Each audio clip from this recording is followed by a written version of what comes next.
അസ്സലാമു അലൈക്കും വറഹ്മത്തുള്ളാഹി വബറകാതുഹു. പ്രിയമുള്ള സത്യവിശ്വാസികളെ, മുഅ്മിനീങ്ങളെ, ശ്രേഷ്ഠമായ നമസ്കാരമാണ് തസ്ബീഹ് നമസ്കാരം.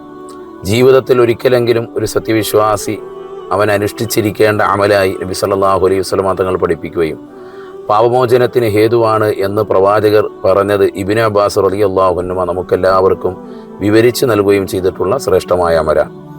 4 റക്അത്താണ് തസ്ബീഹ് നമസ്കാരം. പകൽ നമസ്കരിക്കുമ്പോൾ 4 റക്അത്തായും രാത്രിയിൽ നമസ്കരിക്കുമ്പോൾ ഈ 2 റക്അത്തായും നിർവഹിക്കാൻ വേണ്ടി ശ്രമിക്കുക.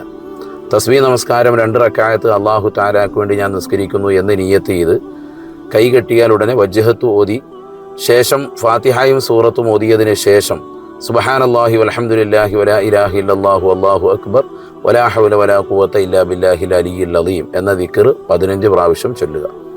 ശേഷം റുകൂയിലും ഇഅ്തിദാലിലും സുജൂദിലും ഇടയിലുള്ള ഇരുത്തത്തിലുമെല്ലാം അവിടെ ചൊല്ലേണ്ടുന്ന ദിക്റുകൾക്ക് ശേഷം മേൽ പറയപ്പെട്ട ദിക്ർ 10 പ്രാവശ്യം ആവർത്തിക്കുകയും 1-ാമത്തെ റക്അത്തിൽ നിന്ന് 2-ാമത്തെ റക്അത്തിലേക്ക് ഉയരുമ്പോഴുള്ളതാകുന്ന തക്ബീർ ചൊല്ലി ഇസ്തിറാഹത്തിൻ്റെ ഇരുത്തം ഇരുന്ന് 10 പ്രാവശ്യം അവിടെ ഈ പറയുന്ന തസ്ബീഹ് ചൊല്ലി പിന്നീട് തക്ബീർ കൂടാതെ എഴുന്നേറ്റ് വന്ന് കൈകെട്ടി ഫാത്തിഹയും സൂറത്തും ഓതിയതിനു ശേഷം മേൽ പറയപ്പെട്ടതാകുന്ന തസ്ബീഹ് 15 പ്രാവശ്യവും റുക്കോയിലും മറ്റുള്ള എല്ലാ സ്ഥലങ്ങളിലും അവിടെ ചൊല്ലേണ്ടുന്ന ദിക്റുകൾക്ക് ശേഷം 10 പ്രാവശ്യവും ചൊല്ലി അവസാനം അത്തഹിയ്യാത്തിലേക്ക് ഇരുന്നാലുടനെ 10 പ്രാവശ്യം തസ്ബീഹ് ചൊല്ലിയതിന് ശേഷം അത്തഹിയ്യാത്തും സ്വലാത്തും ദുആവും ചെയ്തുകൊണ്ട് സലാം വീട്ടുക.